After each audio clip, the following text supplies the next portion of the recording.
এই কথাটা নিয়ে হাসি ঠাট্টা খারাপ তারা ভেঙেছিল এই সোশ্যাল মিডিয়াতে, কিন্তু তাদের এই বিশ্বাস তারা রাখতে পারল না যে দাদা হুজুর মিথ্যে কথা বলে গেছে। তার ভক্ত মুরিদ আল্লামা রুহুল আমিন রাহমাতুল্লাহ আলাইহি মিথ্যা কথা বলে গেছে, সেটা সমাজের মানুষদের বুকে তারা মিথ্যা রটনা ঢুকিয়েছিল।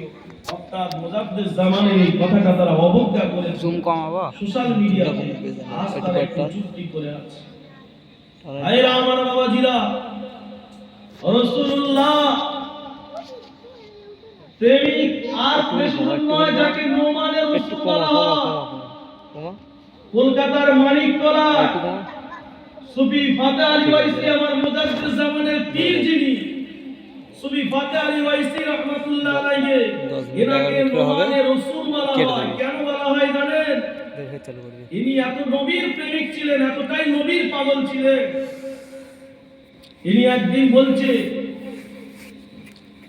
এতটাই নবীর মহব্বতে জর্জরিত, নবীর আশিক হয়ে গিয়েছিলেন, আমার রাসূলুল্লাহ দেখার জন্য পাগল পারা হয়ে যেত। আমার রাসূলুল্লাহ একদিন বলছে, বাবা ফাতে আলী,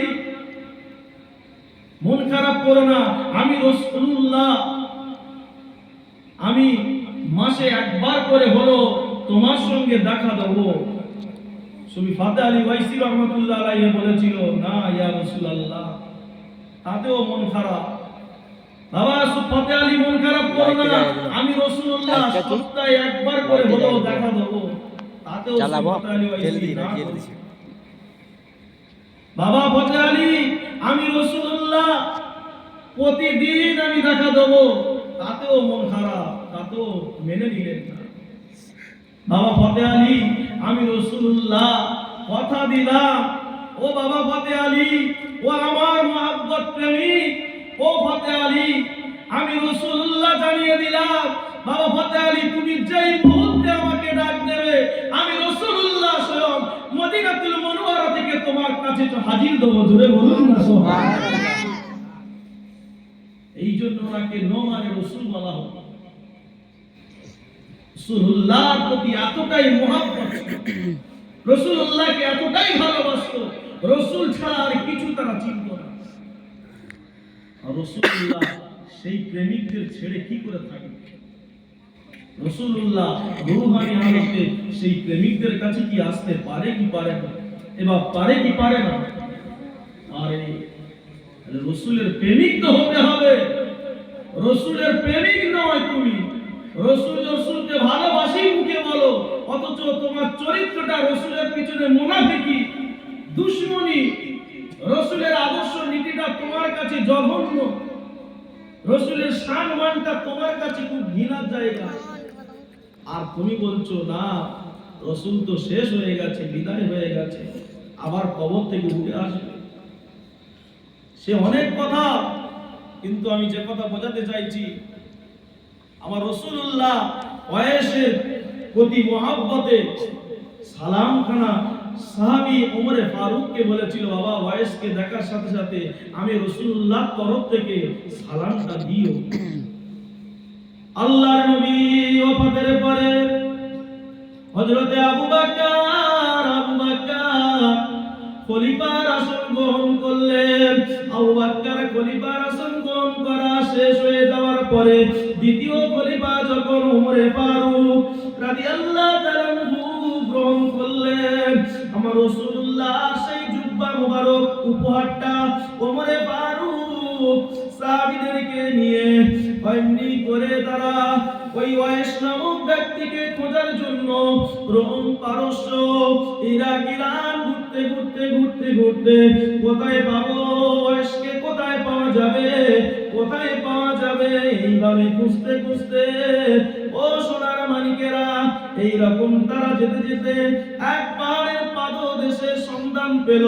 ওই পাহাড়ের পাদদেশটার নাম ছিল কুরুনি। ওই গোত্রের কাছে পৌঁছে গিয়ে দেখতে পেল একজন একটা ছোট্ট কুটির ভিতরে জীর্ণ শীর্ণ জয়ী মতন ব্যক্তি একজন বসে বসে বসে বসে বসে বসে আমার আল্লাহ ধ্যান মগ্ন বসে আছে। জোরে বলুন সুবহানাল্লাহ।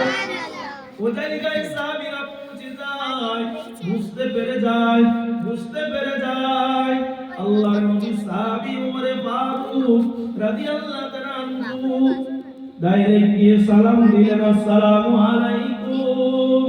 সালাম খানা দেওয়ার সাথে সাথে ও আয়েশ গো আয়েশ, এইরকম যখন সালাম দিল হযরতে ওয়াইস কুরুনি রাহমাতুল্লাহ আলাইহি সালামের জবাব খানা দিয়ে বলেছিল, কি খবর, কি ব্যাপার ও নবীর সাহাবীরা, কি ব্যাপার, কি ব্যাপার।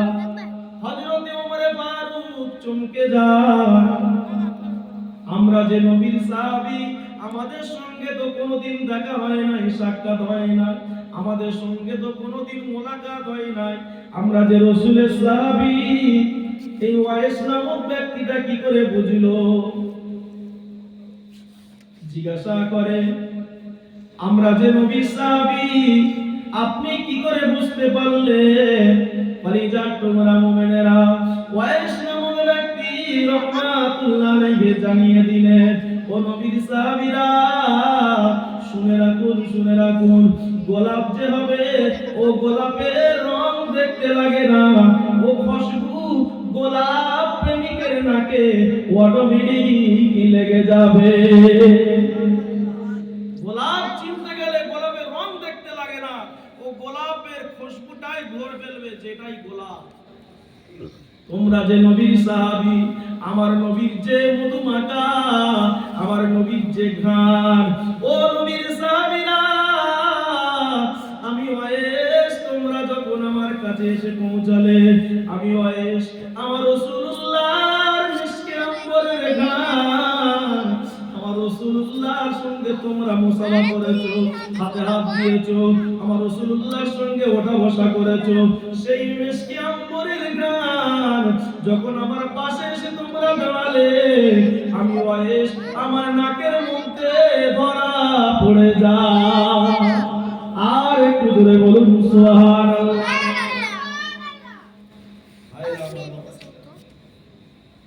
এমনি করে হযরত ওমরে ফারুক রাদিয়াল্লাহু তাআলা আনহু হাতে জুব্বা মোবারক তুলে দিলেন। ভাই ওয়াইস একটা কথা বলে, রাসূলুল্লাহ খুশি হয়ে, সন্তুষ্টি হয়ে আমার নবী আপনার জন্য তারা নিজের জুব্বা মোবারক দিয়ে গেছে, তবে একটা কথা একটু জানতে ইচ্ছা করে, ও ভাই ওয়াইস গো, কি এমন কাজ করেছো, কি আমার নবীকে পাগল করেছো, যে পাগলের বিনিময়ে আমার রাসূলুল্লাহর কাছে আমরা থেকেও রাসূলুল্লাহর জুব্বা মোবারকের সৌভাগ্য জুটলো না, রাসূলুল্লাহর পাশে থাকার পরেও রাসূলুল্লাহর জুব্বা মোবারক আমাদের তকদিরে হলো না, কিন্তু রাসূলুল্লাহর দরবারে আপনি না যাওয়ার পরেও আমার দয়ার নবী আপনার খুশি হয়ে উপহার স্বরূপ নিজের জুব্বা মোবারক দিয়েছে। বলো। হযরতে ওয়াইস কুরুনি রাহমাতুল্লাহ আলাইহি বলে, ও নবীর সাহাবী ওমর ভাই গো, আমাকে বলে বলে লজ্জা দেবেন না, আমি আমার নবীর দরবারে যেতে পারি না, আমিও তোমাদের মতন সাহাবী হতে পারতাম, তোমাদের মতন আমিও নবীর কাছে যেতে পারতাম, আমার নবীর হাতে হাত দিয়েও আমিও আমার নবীর পায়াত গ্রহণ করতে পারতাম। ও নবীর সাহাবী ওমর, কিন্তু আমার দুর্ভাগ্য, আমি একবার নয়, দুবার নয়, এমনি করে 27 বার আমার নবীর দরবারে আমি যেতে চেয়েছিলাম। আমি যতবার আমি যাওয়ার জন্য তৈরি হয়ে যাই, কিন্তু তৈরি হওয়ার সাথে সাথে আমার নবীর দরবারে আমার তকদিরে জুটলো না। আমি যেই মুহূর্ত তৈরি হয়েছি আমার নবীর কাছে যাব, আমার নবীর দরবারে যাব, আমার নবীকে চর্ম চোখে দেখব, আমি বাড়ি ছেড়ে যখন বাইরে বেরোলাম, বাড়ির সঙ্গে বেরোনোর সাথে সাথে আমার যে মা জননী শুয়ে আছে দেখতে পাচ্ছেন, জনম দুঃখিনী মা, গর্ভদুঃখিনী মা, ওই মুহূর্তে আমাকে ডেকে বলে, বাবা ওয়েস রে, ও বাবা ওয়েস, আমি তোর মা, আমাকে ফেলে রেখে তুই নবীর দরবারে যাবি বাবা, তুই নবীর কাছে যাবি, নবীকে দেখবি, কিন্তু আমি জ্বলন্ত কিনিমা, আমি জয়ী হয়ে গেছি। বাবা তুই আমাকে খাইয়ে দিস, তুই আমাকে লাইয়ে দিস, বাবা তুই আমাকে দেখভাল করিস, বাবা তুই আমার যত্ন নিস, কিন্তু যদি তুই নবীর কাছে যাস আমার কে খাইয়ে দেবে বাবারে? ও নবীর সাহাবী ওমর, আমি একবার নয় দুবার নয় 27 বার আমি এইভাবে যতবার তৈরি হয়েছি, আমার মা পিছন দিক দিয়ে ডাক দেয়, বাবা ওয়ে, তুই যদি আমাকে ফেলে রেখে চলে যাস বাবা, আমার বড় কষ্ট হবে, আমার বড় কষ্ট হবে, আমি থাকতে পারবো না, আমি আবার ফিরে আসি। এইভাবে আমার নবীকে আমার দরবারে যাওয়া হয় না। আল্লাহর নবীর সাহাবী বারে বারে কাঁদে, চোখ দিয়ে ঝরঝর করে পানি ঝরে। কলিজার টুকরা মুমিনেরা, মুসলমানেরা, হযরত ওমর ফারুক রাদিয়াল্লাহু তাআলা চোখ দিয়ে ঝরঝর করে পানি ঝরে। আমার নবী কেন ওয়েসের প্রতি এত খুশি?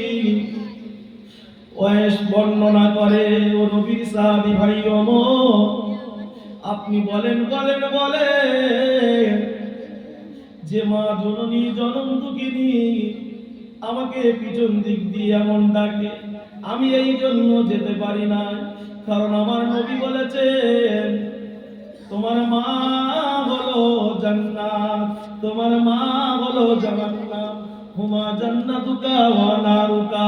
অর্থাৎ সেই মায়ের আদর্শ নীতিটা, মায়ের প্রতি কষ্ট দিও না, মায়েকে কষ্ট দিও না, তোমরা মাকে ভালোবাসো, মাকে মহব্বত করো, পিতা মাতাকে তোমরা সম্মান শ্রদ্ধা করো, তাদের বুকে ব্যথা দিও না, তাদেরকে কষ্ট দিও না। আবার সেই